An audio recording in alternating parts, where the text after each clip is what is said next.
ಪ್ರಸಿದ್ಧಿ ಮಾವಿನ ಹಣ್ಣಿನ ನಗರಿ ಎಂದೇ ಪ್ರಖ್ಯಾತಿ ಪಡೆದಿರುವ ಕೋಲಾರ ಜಿಲ್ಲೆಯ ಶ್ರೀನಿವಾಸಪುರ ತಾಲೂಕಿನ ಮಾವು ಬೆಳೆಗಾರರು ಸಂಕಷ್ಟಕ್ಕೆ ಸಿಲುಕಿದ್ದಾರೆ. ಮಾವು ಬೆಳೆ ದಿನೇ ದಿನೇ ಕುಸಿಯುತ್ತಿರುವ ಕಾರಣದಿಂದಾಗಿ ಬೆಂಬಲ ಬೆಲೆ ಘೋಷಣೆ ಮಾಡುವಂತೆ ಸರ್ಕಾರವನ್ನ ನಿರಂತರವಾಗಿ 15 ದಿನಗಳಿಂದಲೂ ಸಹ ಒತ್ತಾಯ ಮಾಡುತ್ತಿದ್ದರೂ ಹಲವು ಹೋರಾಟಗಳು ಹಾಗೂ ಶ್ರೀನಿವಾಸಪುರ ತಾಲೂಕು ಬಂದ್ ಸಹ ಮಾಡಿ ಸರ್ಕಾರದ ಗಮನ ಸೆಳೆದಿದ್ರು. ಇದುವರೆಗೂ ಸಹ ಸರ್ಕಾರ ರೈತರ ಬಗ್ಗೆ ಗಮನ ಹರಿಸಿಲ್ಲ.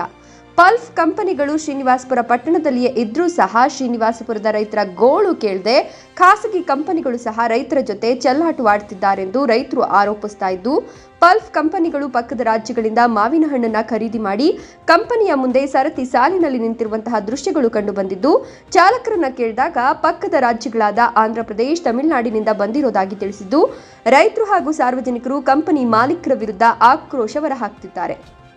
ನಮ್ಮದೇ ತಾಲೂಕಿನಲ್ಲಿ ಕಂಪನಿಗಳಿದ್ರೂ ಸಹ ನಮ್ಮ ರೈತರ ಗೋಳನ್ನ ಕೇಳದೆ, ರೈತರ ಕಷ್ಟವನ್ನ ಅರ್ಥ ಮಾಡಿಕೊಳ್ಳದೆ ಈ ರೀತಿಯಾಗಿ ಬೇರೆ ರಾಜ್ಯಗಳಿಂದ ಮಾವು ತರಿಸಿರೋದು ಎಷ್ಟರ ಮಟ್ಟಿಗೆ ಸರಿ? ಖಾಸಗಿ ಕಂಪನಿಗಳು ರೈತರ ವಿರುದ್ಧವಾಗಿವೆ ಎಂಬುದಕ್ಕೆ ಇದೊಂದು ಸ್ಪಷ್ಟ ನಿದರ್ಶನವೆಂದು ರೈತರು ಆಕ್ರೋಶ ಹೊರಹಾಕ್ತಿದ್ದಾರೆ. ಕೂಡಲೇ ಜನಪ್ರತಿನಿಧಿಗಳು ಹಾಗೂ ಸಂಬಂಧಪಟ್ಟ ಅಧಿಕಾರಿಗಳು ಖಾಸಗಿ ಕಂಪನಿಗಳ ವಿರುದ್ಧ ಕ್ರಮ ಕೈಗೊಳ್ಳಬೇಕು ಅಂತ ಮನವಿ ಮಾಡಿದ್ದಾರೆ.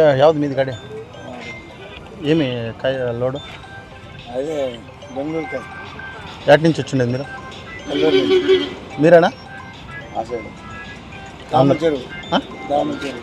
ಯಾವ డిస్ట్రిక్ట్ వస్తుందా? చిత్తూరు జిల్లా.